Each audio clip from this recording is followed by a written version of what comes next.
Oh, my headphone jack, which was up my nose. What's up, everybody? This is Jarrett from Bowling for Soup. Hey, this is Tony Rizzo. How you guys doing? Greg is here. Hi, this is Frank Turner. And I am Mega Ran. And you are lucky enough to be listening to Upside Down Shark Radio. Yeah, be ups and down. Don't worry about it. Hello and welcome to episode 68 of Upside Down Shark Radio, the premier pop culture podcast here with a side of swing.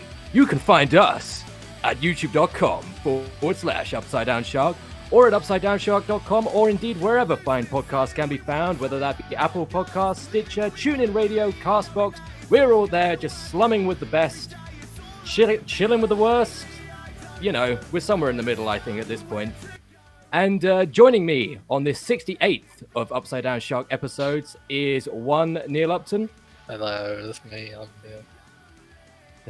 Yeah, you definitely are. If there's one thing people have used to describe you, it's Neil Upton. And joining me from the void of darkness, apparently, is one Matthew Dobby. How you doing, Dobby? Yeah, I'm in great spirits. Someone put him in a box with a torch. I feel like you should be telling me ghost stories right now. That's for later. That's not what the podcast is. That's for later. Okay. For anyone who's listening to just the audio version of this, we're on a Google Hangouts call. We're not in the same room. Neil, I can see clear as day, might as well be sitting next to me. Dobby is just a black square with occasional sunglasses visible from the void. I'm not going to explain why either. I think it's more fun. That's just your aesthetic. That's the only explanation you need. Yeah. This is the horror movie episode of the podcast. Spooky. But I tell you what isn't spooky. No. Sorry, Tom, you went very slow for a moment there. Yeah, you kind of roboted out. Oh no! Is the internet going to make this an interesting episode to edit? Okay, yeah, we'll work around it. So, pop culture, it can be scary, but sometimes it's not. And one thing that's definitely not scary is movies. There's never been a scary movie. Or at least I've never been scared by one. Definitely not more than 5, as far as I know. There's 5 scary movies in the whole pantheon of movies. So what? Just as a tangent, before we even start, like an early tangent, what's the scariest film you've ever seen? Oh. Scariest film I've ever seen? Yeah, big questions at the start of the show. I don't know if I've ever really seen a film that's properly scared me. I remember seeing, it's not really a scary movie, but when I was like, I must have been like 10, 11 when Shaun of the Dead came out. And for some reason, that kind of freaked me out. I was laughing all the way through the film, but for some reason, I came out of it, I was sweating. Don't know why. Oh, no.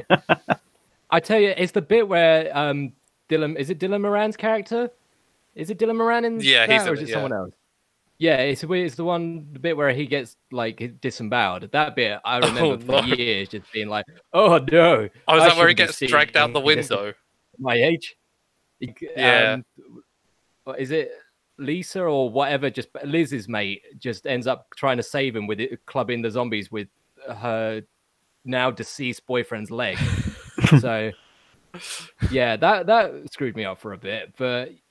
Yeah, it's I don't not know a what scary the scariest movie I've ever seen. I mean, it's good because it does sort of like balance out the horror and the comedy really well. So it does have its scary moments. But yeah, I get what you mean. It doesn't rely on it. Scariest movie, oof. I don't know. You're right. There's not many films which are just like genuinely terrifying. They either rely on cheap jump scares or are just a bit I have horror movies that I really like. But none that really ever frightened me, like made me uncomfortable. I've always found video games more effective at that because you have to like force yourself into the situation, whereas movies is a much more passive experience. I completely agree with that. Yeah, I can't see you. This is so off-putting. But I've watched so many horror movies, and very rarely have they, maybe the odd jump scare will get me, but nothing's ever really made me feel particularly uncomfortable. Whereas any game that has a sudden moment will get me. Like something like a wolf in Skyrim will scare the out of me. Yeah, that's really funny. Wasn't it? When you first played it? How long have we been running and Dobby's already sworn? Literally. We wrote on the docket. At the bottom of the docket, Dobby. Look at it. Don't swear, Dobby. It's Every repeated about time. 20 Oh times. my God. One day I will come on this Okay. podcast. Good. You should have just said that Cleared one that day up. I will come. I really like. Me and Dobby watched it together with some other friends, but I really like The Witch.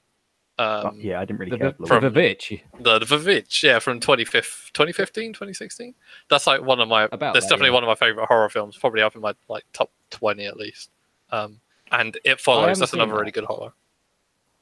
I've heard that's good. Everyone raved about Hereditary except the end, and I never saw that either. I thought Hereditary was good. We watched that together as well. Yeah, that was the same day we saw The Witch. I mean, I've seen Yeah. The Witch a bunch anyway, but yeah, Hereditary. I kind of didn't like it at first, and then I walked away from it. Like, thought about it for a week. I was like, I really enjoyed that actually. Good. It was a weird one. I will try and watch it. Yeah, apparently it just takes a massive like tonal shift at the end where it just goes into like demons and witchcraft rather Yeah, than just like it's kind of like family it kind of horror. leaves it ambiguous for like the most of the film, and then I feel like it kind of ruins it a little bit by like explaining the stuff at the end. But Yeah. Oh well. But aside from horror movies, we're not here to be talking about horror movies. We're here to talk about a little trailer that dropped today of recording, which would have been last Thursday for anyone listening on the day this goes out. Avengers Endgame has only just had its first proper full-length trailer drop. That's And- no. It's the first full one. They've done like some teasy ones. No, it's the second full one. Oh yeah, there was the one with Tony Stark in the ship, and then he's like not sure if he's going to get home, but he definitely gets home. Yes. Well, I mean, this trailer Okay. today basically confirms that. Well, that's the thing. So this is like probably the most plot-driven trailer so far, if I'm right in saying that. If you can even call it that, I'd say. I mean, I still, at this point, we're just over a month away from the film, and I don't think anyone has a clue what's really going to be in store for this film. But just to give some context, you two, I trust have seen the trailer at this point. Well, I definitely have. I haven't. No. I haven't either. So Dobby, you're going to have to be the authority on this. Well, that's fine. I've seen it 5 times, so Why? because What, I did it enjoyed get it. better? Oh, okay, fair. Any better? What was that? so- Sorry. Did it get better on multiple viewings? Well, no. I was just not excited. Oh, okay. So what does it reveal to the way that Endgame might go? There's obviously, you mentioned the first trailer in which we see Tony Stark following the events of Infinity War. He's still in space with Nebula on the Guardian ship. I think it's the Milano. This trailer, whereas the first trailer left it very open-ended. I mean, the majority of people know Tony's probably going to get back to Earth, but I'd like to have gone into the film hoping he'll get back to Earth and not necessarily knowing. This trailer has basically spunked the fact that he is back on Earth with Nebula. Yeah, that was going to be pretty obvious, wasn't it? It was So going to that be was pretty gonna happen. obvious, but it's one of those things. If I could have gone into the movie not necessarily knowing he's definitely going to get back, Oh, you could think- have not watched the trailer. I could not watch the trailer, but I enjoy watching. Like, it's something I'm incredibly excited about, so why wouldn't I watch the trailer? You know what I mean? I could go into this Is that movie the not thing you were watching tweeting about trailers. earlier? Yes, that the it thing is, You were yeah. tweeting about that you didn't want it to. You wish you hadn't seen that going into the movie. Yes. Okay. See, that's the only reason I didn't watch it was on your tweet being like, "Oh no, I don't want to ruin it for me." But if it's just that, I might actually watch it. It really, other than that, it really gives nothing away. Like, completely honest. I mean, they've released the poster for the film today, and Thanos is on it. I mean, obviously Thanos is going to be in the film, but he's not been in the trailers. As far as we know, he's going to be a minuscule part of the film. Fair enough. That would be quite. I haven't really considered that actually. That he would. He's done his thing. So Well, they that's don't the really thing, need to isn't beat it? him, 'cause Yeah. He don't really won. He's done his Like, maybe thing. he'll I think if he's going to turn up, I mean, he's going to turn up in Endgame. I think he's going to be, they're going to have to try and get the Infinity Stones from him somehow. But I don't imagine he's going to be a huge part of the film, other than that, to be honest. I mean, unless they manage to or are in the process of reversing what he did, and then he's like, "Oh no, you're not doing that," and then he tries to like stop him, and then that's sort of the big climactic fight. But I don't know. That's the good thing about this is that Marvel have always been pretty good, or at least in recent years have been pretty good at their marketing strategies when it comes to trailers. In that they give away just enough to get you excited, and they even sometimes drop like red herrings in the trailers of scenes that are never going to make the cut. And I think that's the best way, because you don't like really, if you're going to go in like as a fan, you don't want everything to be spoiled. You just want to have the tone and the feel of the film conveyed in 2 or 3 minutes. And I would agree. I mean, that's a good point, actually, is how do you feel about these trailers where they add in little scenes and segments that don't actually make the film? They are only there for the trailers. Do you think that's a bit of a, I don't know, a bit of a tease, or do you think that it serves a purpose? I mean, I'm all for it, honestly. I mean, if we go in the Marvel example, Infinity War obviously had the shot where they're in Wakanda just running towards the camera, and obviously the Hulk's in it, but Hulk is barely in the movie. And, you know, whilst it's not necessarily something you see in the movie, as a trailer shot, that is just, you know, it's what you want. It gets you ridiculously excited if it's your thing. Gets you hyped. Yeah. Whereas, you know, it doesn't necessarily need to be in the film. If it comes up in the film, it's like, oh, there's the shot, but it didn't come up in the film. And if anything, I think I'm happy about that, because, you know, okay. What? I don't understand. Nothing happened. I'd like Okay, to cool. I'd like to just point out that, like, that's just how filmmaking works as well. They make every film makes trailers, and then scenes are taken out from the film, and you know, you miss stuff from the trailer because it just doesn't work as part of the film. Which is how a lot of it ends up. I think the difference with Marvel is they typically film things specifically for trailers, as opposed to putting them on the cutting room floor. Like the aforementioned Hulk scene example was never going to be in the film, because after the first 5 minutes, Hulk doesn't show up again. But that scene would end up happening about 2 hours into the film if it were going to be in. So that's something that's been made specifically for the trailer. To be fair, I'd put my money on it just being like they filmed it and it was extra footage. I can't like I know Marvel spends a lot of money on marketing and stuff, but I don't think they would waste that kind of money filming and time just for a trailer, for like 3 seconds in a trailer. Personally, I think there are times where films will release 2 variations of the same plot beat or the same scene. Just, I don't know if it's just a case of, as you say, like they do both and just see which one works, or if it is a purposeful way of like throwing people off the scent. I remember one specific case being the Simpsons movie, where it's Grandpa has the vision in the church where he's chanting like "Eepa, Eepa," and I can't remember exactly where they review the footage in the film, like they watch it back or something like that. But I know in the trailer it's Reverend Lovejoy that shows them the videotape of it, and I remember distinctly being sort of thrown off the scent with that, because I remember thinking, "Oh, that wasn't in the film; that was something else." So. Yeah, I know that I've known for a while that certain things will make the trailer that might not make the film. But I think I do have to side with Dobby. I think that they do it as sort of a bait and switch, sort of to throw people off the scent of what the film might be about and try and sort of keep people guessing, which I appreciate, because I think it does sort of mean that you keep the discourse and the conversations going. But yeah, I think Marvel have found the best sort of recipe for all of this, because this is especially as a sequel to Infinity War, Endgame has so much riding on it in terms of hiding spoilers and concluding this epic saga that's been going on for over 10 years. If someone spoiled it now, that's not just like 2 hours of your life that someone's ruined the ending to, if you consider spoilers as ruining a film, but that's an entire saga of arguably the most ambitious movie franchise in modern cinema ruined in one fell swoop. So they do well to keep it under wraps. But Dobby, you're saying that this has got you even more excited for Endgame, if that were possible. I mean, every passing day is just going to get me more and more excited for Endgame at this point. I'll be completely honest. I'm just going back slightly. I've mentioned that Tony and Nebula are shown back on Earth. I think it's entirely possible the scene in which you see them shown back on Earth in this trailer. I mean, I'll say it now because people listening will have likely seen the trailer. It's basically just, you know, the typical Avengers shot. They're walking towards what you're going to assume is a mission in sort of Secret War inspired uniforms. I wouldn't be surprised if Stark and Nebula have been placed into this scene when reality is they're not necessarily going to be in that scene. But again, it's just the cool shot, and they wanted to get it. I respect that.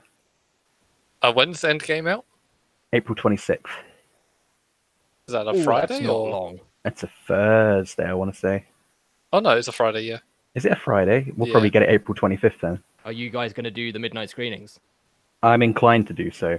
Infinity War was the first midnight screening I ever did, and I'm so glad I did. But it was weird because obviously going into it, everyone was like applauding the title screen. It was like, yeah, Avengers. Everyone's like up for it and is excited. But that ending knocks everyone so much for six. It was like leaving a funeral. It was just like everyone was somber and quiet. Yeah, I Everyone was don't really think I've ever tired. left a cinema screening in such silence. You know what I mean? Yeah, there was just like a sense of mourning around everyone, and it's like, oh my god, like I've never experienced that in a cinema before. It was weird. And you say you saw that, and it wasn't the midnight screening, and people were still doing that. That was, I mean, I saw it.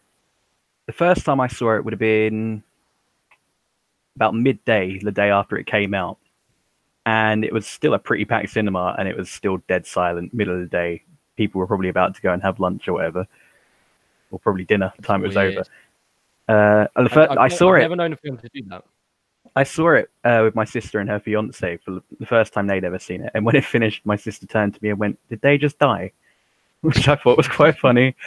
Oof. Yeah, that's I don't know. It's like telling your kid their pet's dead. It's just, it's tough. It's tough conversation to have. And I thank the Russo brothers for, giving me that impactful oomph in my life. I pressed F for respect many a time that day in 2018. The Russo brothers are so...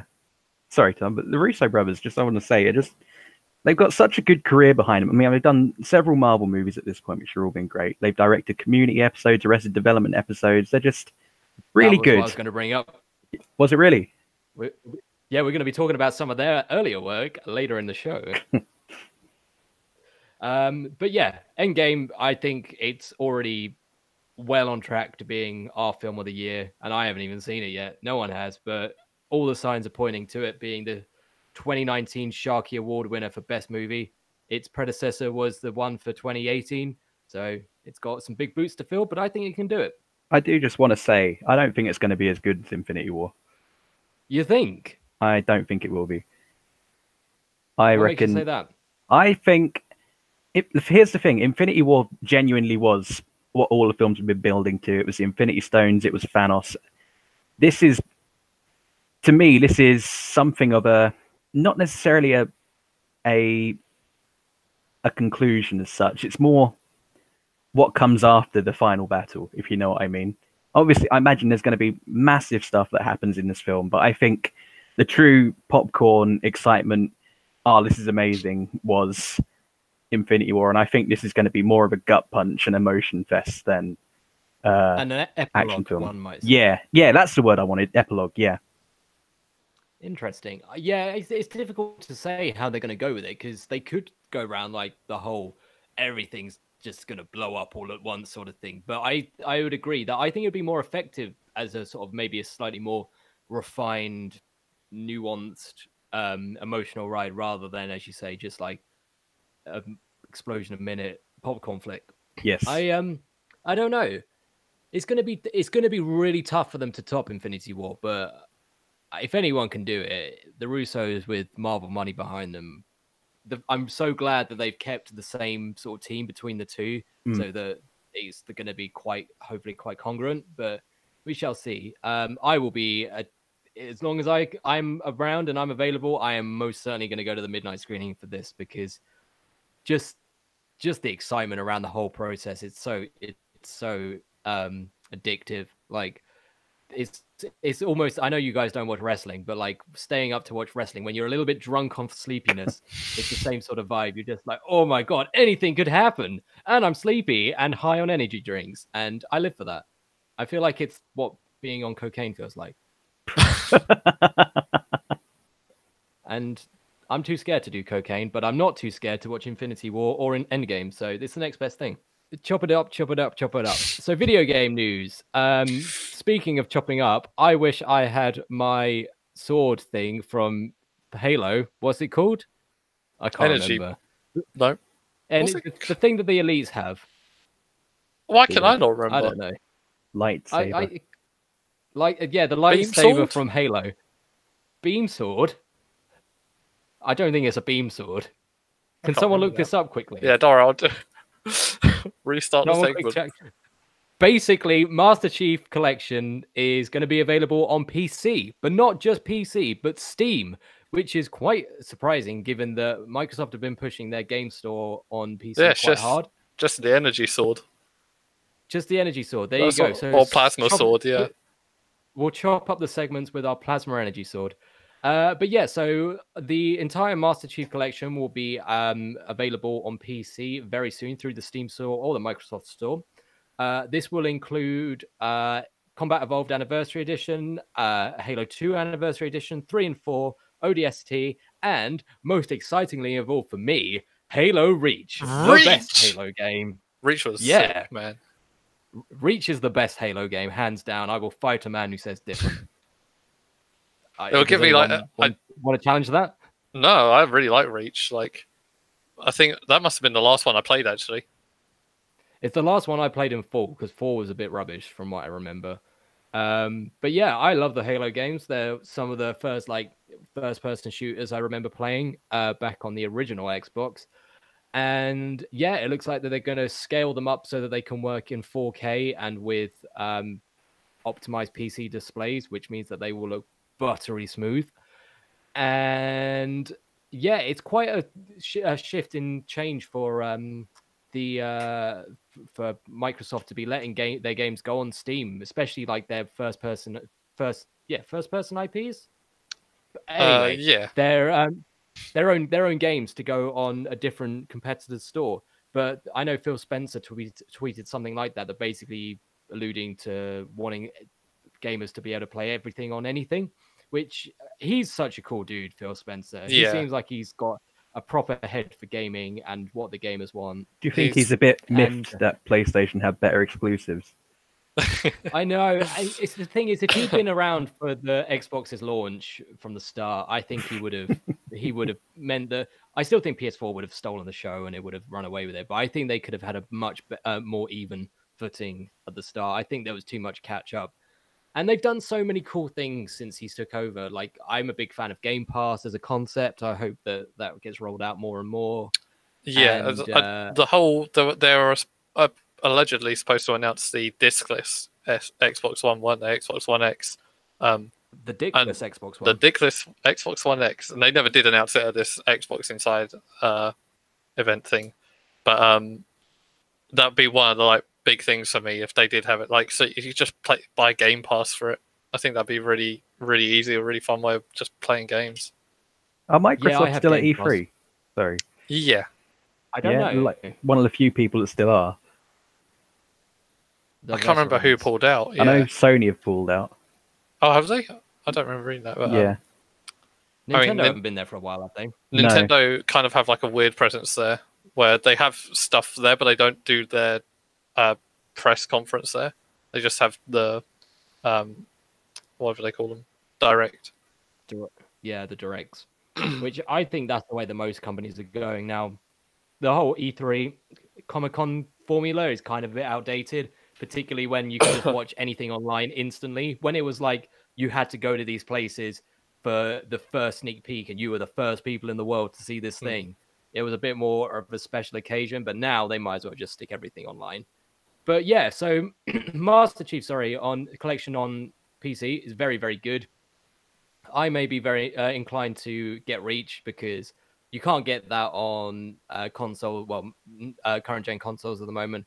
I really, really want to play it. It's so good. It's so good. I will add that on PC, they're not all coming out at once. They're coming out incrementally.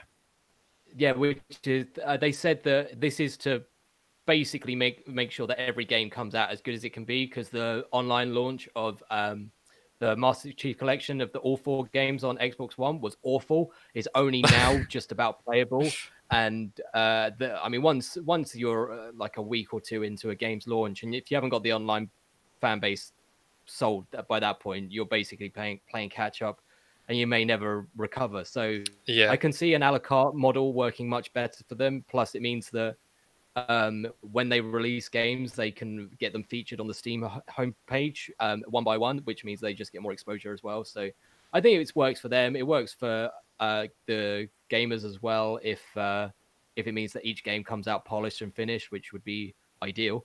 And yeah, I'm really looking forward to it. I don't really play many games on my laptop or my Mac, but I mean, I'm not going to be able to play it on my Mac. Let's be serious. But I'll be able to play it on my Windows laptop. And yeah, I think this might convince me to break out the old mouse and keyboard and play some games the old school way. Get crunky. So is it like a one-time payment for the whole Master Chief Collection? Or are you buying them individually? You buy them individually, a la carte. Yeah. So. Oh right. But it comes under like a Halo Master Chief Collection client, I think. Right. So yeah, it is individual, so it probably will end up being more expensive. But frankly, you can avoid ODST because I didn't like that, and I heard ODST was good from specific people back when it came out, but like critic consensus. Niche. But yeah, critic consensus was kind of like, don't really need it. The problem is that you were just a soldier. Just a grunt, weren't you? Yeah. You weren't a Spartan, and I want to feel really strong and powerful, and it didn't make me feel as strong as powerful as I wanted to be. So there we go. But yeah, no power fantasy. Be sure. Exactly. Yeah, that's why I always play all my games on easy because I just want to be God. But yeah, I will definitely be picking that up. Any other announcements in the video game world? What we got listed there. We got Back for Blood just got announced literally a couple of hours ago. I don't know what that is. So you know Left 4 Dead? I do. I'm literally downloading it right now. Is that on PC? You've got them, or you got them on console? On Mac. That's cool. We can all play that at some point. Yeah, Left 4 Dead. Like we used to play that loads. It's a great game. Great. Number 2, you got both of the games in it anyway. But yeah. The studio that developed it for Valve, Turtle Rock Studios, have just announced the new title, Back for Blood. Sounds exactly like it's going to be Left 4 Dead, but because Valve own the license for Left 4 Dead, they've made a different game. And the last game they made was Evolve, and that kind of had like, I think the reception initially was good, but then it sort of tailed off very quickly, and it ended up becoming a free-to-play game. And the customers that purchased it didn't like that, and the free-to-play aspect sort of ruined it. And I think it shut down recently, last year. Yeah, I never played that, and I heard that it was basically dead on arrival not long after launch. Yes. So. But hopefully this one will be more interesting. Yeah. Exactly. Has anyone played DMC5 yet either?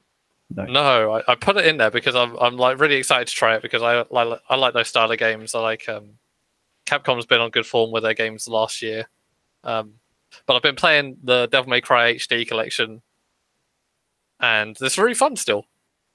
I don't know if you've ever played any. Yeah, I've never played any of the DMC games, but I've heard so many good things about 5 that I'm tempted to just spark notes the lore and just pick up that one. I've been told that you don't actually need to know that much. You can just jump in. There's supposed to be a really fun game regardless. Just hack and slash Bayonetta. If you like Bayonetta, you'll love this. I've not played that either, but I do like Dynasty Warriors. So. It's kind of similar, I guess.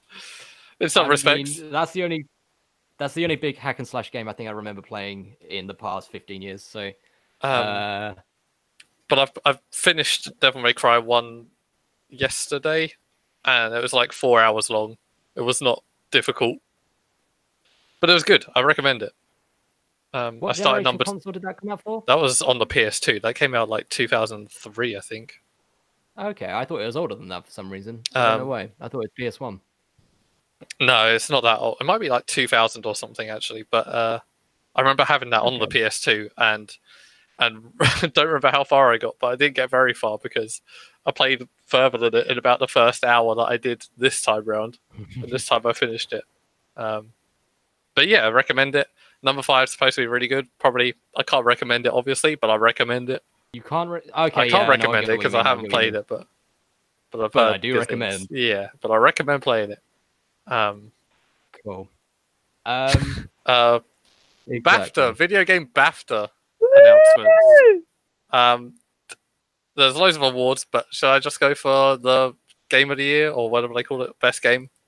And we can read out nominations. So we got Assassin's Creed Odyssey, Astrobot Rescue Mission, the VR game, Celeste, God of War, Red Dead Redemption 2, and Return of the Obra Dinn. The Obra Dinn? Yeah, the Obra Dinn. I've never heard of that game. It's made by the guy that made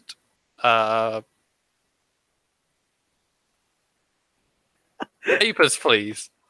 That's the one. Papers, Please. I've never heard of Papers, Please. Papers, Please. Papers, you not heard Please? of Papers, Please? It was basically you played as a man working an immigration booth, and you were like accepting or rejecting people from the country, and you were constantly heavily punished if you let anyone wrong in, or if you didn't stamp someone's passport right, or if you got like a requirement wrong and you let someone in, and your family would starve. It was messed up. It was a really fun game, like really interesting concept. And it goes cheap. You should check it out. But Return of the Obra Dinn, it's not the same thing, but it's like a puzzle adventure game. Sort of, you're working out how people died on a pirate ship, and that sounds really weird, but it's made in a format that's really interesting and really cool to look at. Out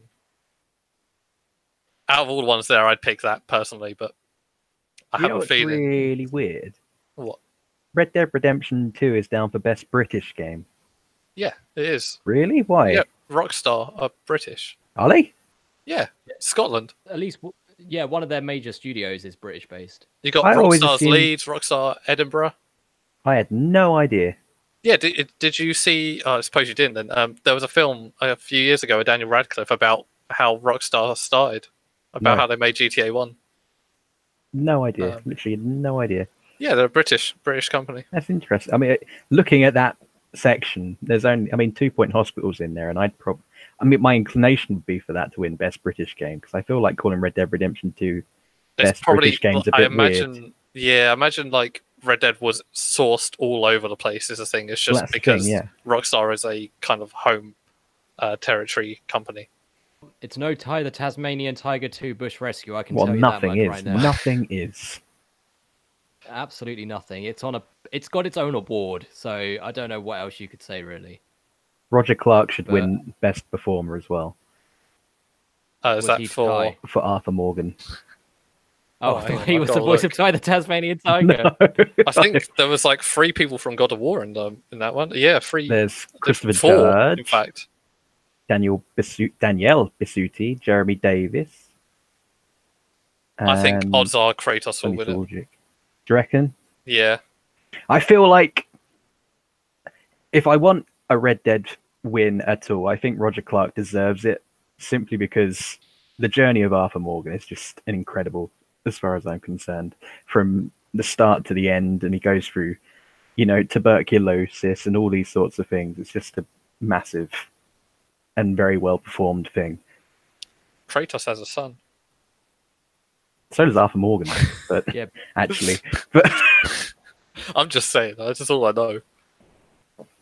But the question is, who says boy better, Kratos or Arthur Morgan? Because it's a toss up between the two.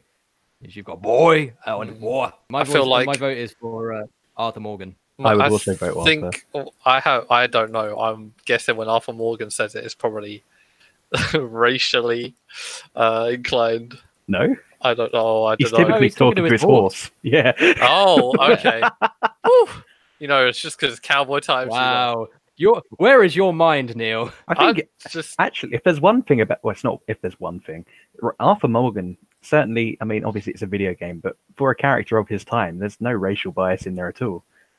No. For him as well. Okay, I know like other characters in that game are. I mean, obviously at the time, isn't it? Yeah. But I have a feeling that God of War will pick that one up in some respect, because 4 of the 6 nominations are for God of War. So maybe that's to save face, because they know it's going to Roger Clark. Maybe, but I don't know. Although God of War's nominated in like 10 different things here, looking at it, to be fair, which is more than Red Dead, in fairness, as well. there must have been loads of games that had good performances last year as well, and like, don't know. I think there's God of only War's like got two. some There's before. 2 or 3 games from last year. Obviously, God of War, Red Dead, and Spider-Man are like the 3 that stick out in Oh, your of head. course, yeah. And then there's loads of other probably amazing games, like 2 Point Hospital, as I mentioned before, is a game I really enjoyed.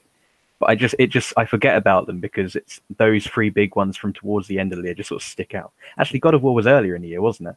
Yeah, it was. I don't remember when it was. February? Was it that early? Christ. I think it might have been.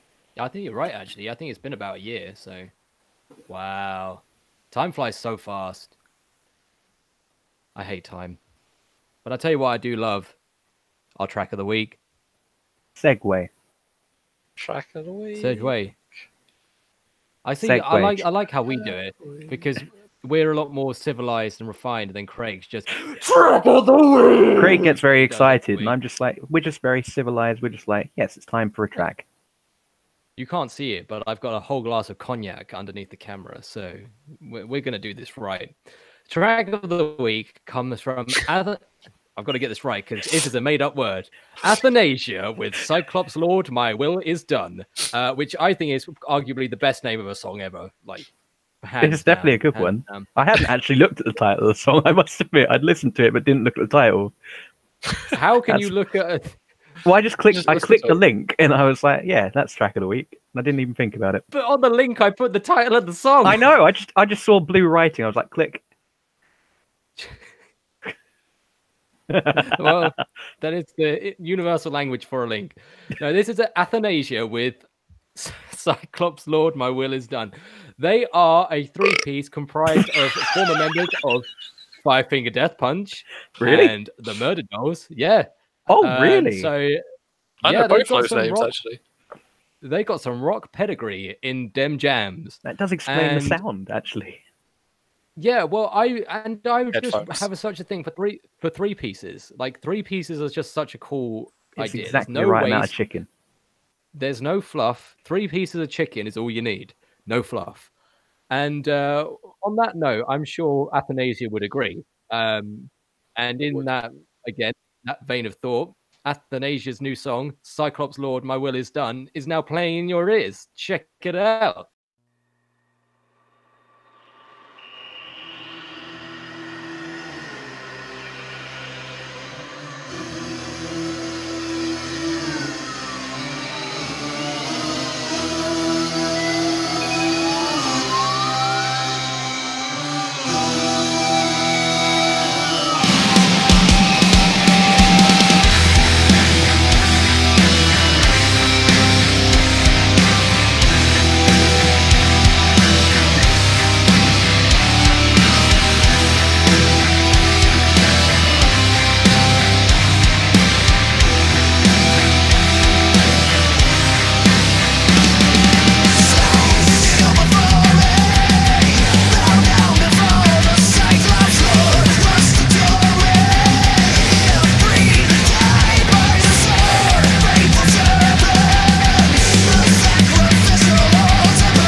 Hi, this is Frank Turner, and you are lucky enough to be listening to Upside Down Shark Radio.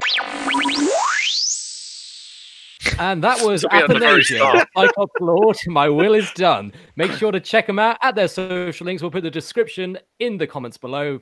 That's not the right thing, but we'll go with it anyway. We'll put it in the comments as well. Why not? I really like that song. What do you guys think? Yeah, it reminded me a lot of something like a Black Veil Brides and Cradle of Filth crossover, which I rather enjoyed, actually, considering I'm not a That big is fan an of either eclectic band. mix. Yeah. Yeah, I'm not a huge fan of Black Veil Brides, and Cradle of Filth I always thought were okay. Yeah, I think they're much better than either of them. I would agree because I enjoyed the song. That is a good indication that you like a band if you enjoy their music. If you don't enjoy the music, I you think- don't like the band. I would say it's a prerequisite of liking a band is enjoying their music. There's Yeah. not many bands I like where I don't like their music. Hmm. In fact, I think it might be 100%. It's a good Pretty number for that, sure. really. Yeah, I mean, it's pretty comprehensive. Anyway, speaking of music and music of bands that we like, Vampire Weekend have a new album coming up, and I think their name has just been announced. Is this true? That is true. That's a true statement. What you just said is 100% accurate. Thanks for verifying me. What's it called? It's called Father of the Bride. I don't know how much. Have you ever listened to Vampire Weekend? I know Dobby's not a fan, but hello. I've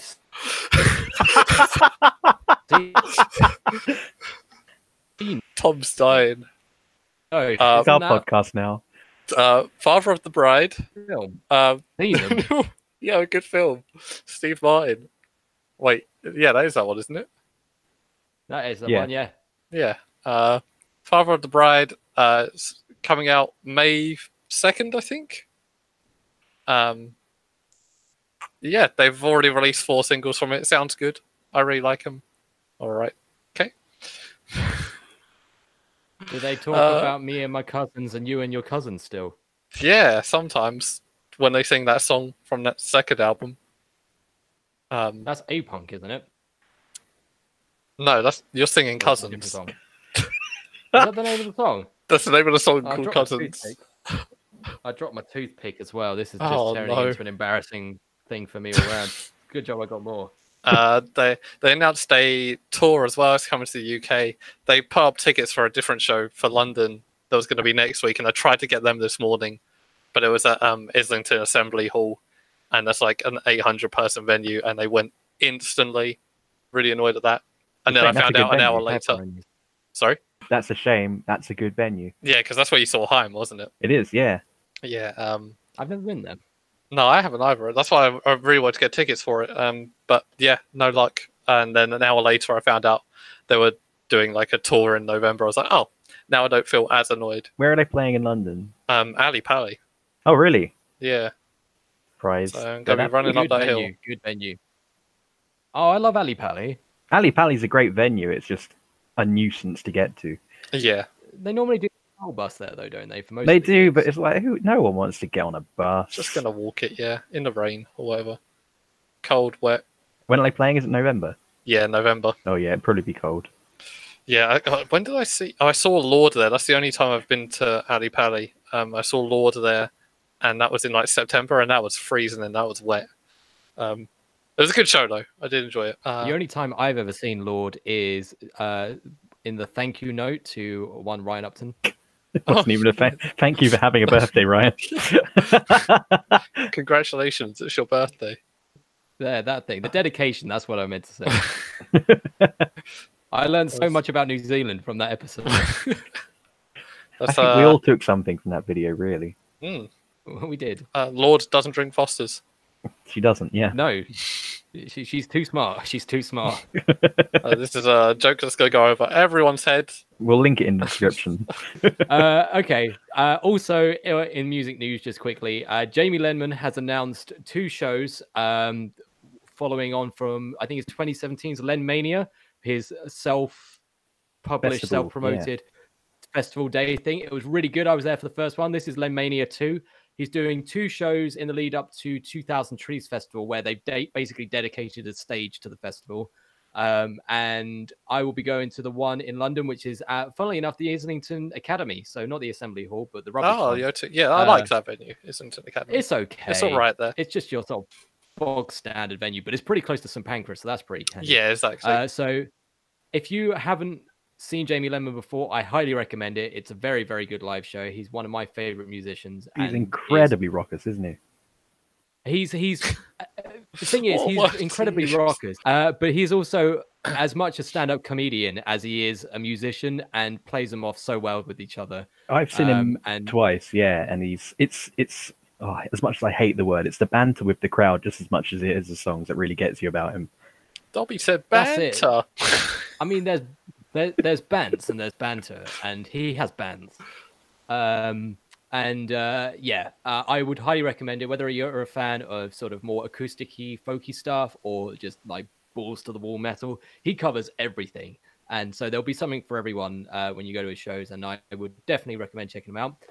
Last bit of news, which is more of a sad piece on music, is that I'm going to be in San Diego next week, and Dream Theater are playing 6 minutes away from where I'm staying, and it's sold out. I'm so sad. Oh, that's unlucky, man.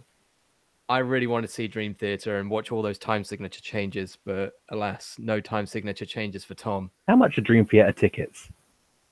I don't know. They sold out. Just because it's a long old show you'd be getting, so I'd imagine, you know. Oh, that's it. They might play 3 songs. But no, I love Dream Theater. They're just over the top prog, and I've got such a soft spot for over the top prog. You got a stiffy.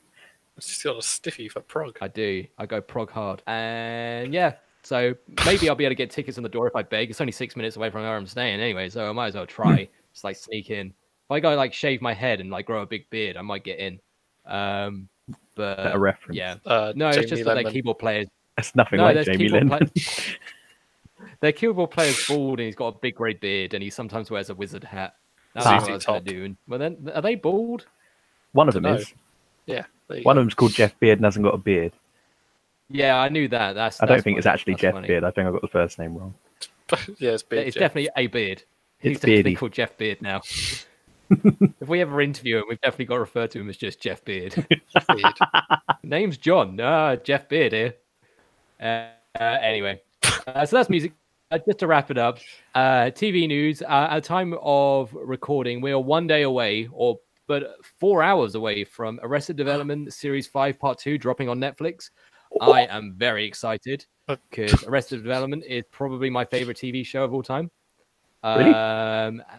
Yeah, I love Arrested Development. I love Arrested Development too. I think it's, I don't know if it was just the right time in my life that I just had enough time to binge it, and I just got so obsessed with the like layers of comedy that's involved in that show, because I watched it all, and then I watched it all again pretty soon afterwards, and like the little jokes that you just miss the first time round, I just blew my little young mind of the like just the blew yourself comedy.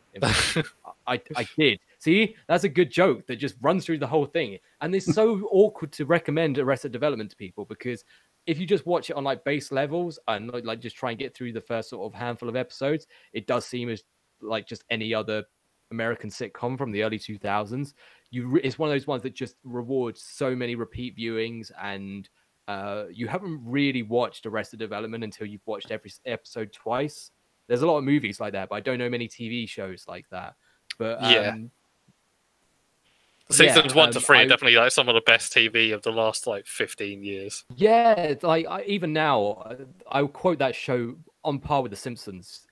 Like even the bit part characters, like that will pop up for one or half an episode, are just so endearing. Like Gene Parmesan, I just loved it. I loved it so much. I just remember creasing up with laughter whenever Lucille would just scream at him, popping up in some ridiculously awful disguise.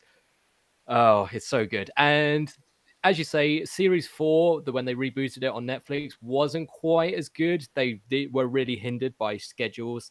Obviously, by this point, a lot of the cast had become big stars in their own right. And so getting them all in the same room together at the same time was really, really difficult. And I think the show did suffer from that. There was definitely some moments where it did hit the highs, but not as consistently as it had been. And I thought, have you guys watched Series 5 yet? I've Or watched the first of half. the series Yes, five. yes. I didn't And know it had come out until we were talking about it the other week. I was like, "There's season 5, part 1." And, Yeah. I must have missed that at And some point. I thought it was better than Series 4, like considerably better. I think that the fact they had managed to sort of loosen up their schedules quite a bit by this point, it made the chemistry between the actors a lot more natural and a lot more what we're used to. It still isn't quite the same, but I don't think anything ever would be. But by all interpretations, this looks like this will be it after this. This will be the wrap up of the story, and then there won't be anything more after this. So I'm excited to see how the Bluth adventure ends, and I will definitely be watching, at least starting to watch it tomorrow. I don't know about you guys. Are you going to be watching it at all over the weekend? I reckon I might try and blast through it all tomorrow, if I've got enough time. I will get around to Yeah. it eventually, but I still need to see part 1.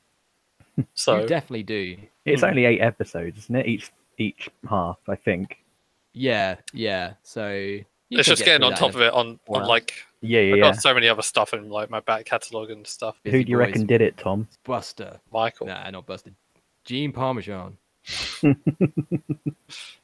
It's probably some obscure character from like series 1 that got referenced once. It's probably like one of Marta's kids or something like that. Anyong. Or Anyong or something. It's probably Anyong. It probably is. I don't know what it is, but I'm putting my money on Onion. Probably Anyong. Hello. And...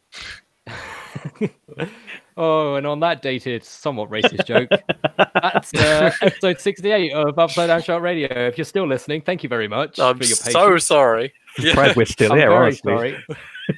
Frankly, the person you should be blaming is Craig, specifically the pathogens working their way through his body that's making him a poorly boy right now, meaning that we couldn't record as normal. But we will be back fighting fit very, very soon. I will be off for the next episode, so I will leave the hosting duties in the capable hands of the men speaking to me now. Uh-oh. And Oh. Oh, yeah, that's Keep great, the actually. Hell yeah. Next why? week is going to be a very different episode, boys. Oh no, and we all know what number the next episode is as well. Oh no, what have we I done? didn't even think about this. This is going to be good. Oh, but yeah, if you haven't already and you're still listening, then please, why don't you just leave us a like on Facebook, follow us on Twitter, You were going Instagram. to say just leave us alone. just leave us alone. Can you tell we're not very good at this? And follow us on all of those channels. Find us on YouTube and all the podcast platforms. Head to upsidedownshark.com where we have lots of articles and comic books that all of you guys have been writing. Dobby's been running down his favorite Frank Turner songs, even though he forgot my favorite. So, but I won't I hold that didn't against forget. him. I just chose not to put it in there. I don't know if that's better or worse. But alas, it's 50 good songs, because I don't think Frank Turner has many bad songs. As far as I'm concerned, he's got one. Only one bad song. What do you think his one bad song is? English Curse from England Keep My Bones. What, the a cappella one? It's not even a cappella, really. It's just Well, sort of, you know what I what mean. is it? No, I mean, it's just him sort of singing in a tune, some really silly stories made up. It's like as folky as Frank Turner gets. It's basically like someone in like a 16th century pub just recounting the tale of William the Conqueror. But yeah, I get what you mean. It's not a real song.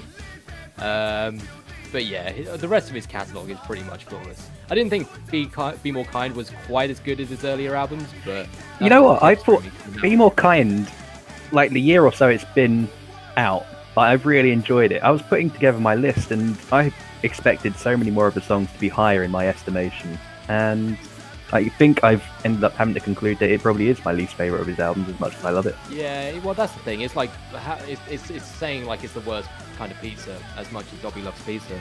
They're all good. They're all good. And yeah, you can check them out. There is extensive articles on that. It goes over, is it 4 or 5 different articles? 5. 10 songs Wow. per piece. 5 Took for me one. the best That's part of the good month. money. That's commitment. So if you haven't read them yet, frankly, you're dishonoring Dobby. and And I will Frank stand for Turner. it. And Frank Turner. By the way, we interviewed him. You can check that out at youtube.com/Upside Down Shark. Anyway, episode 60 of Upside Down Shark. Thanks, everyone. Bye. See you later.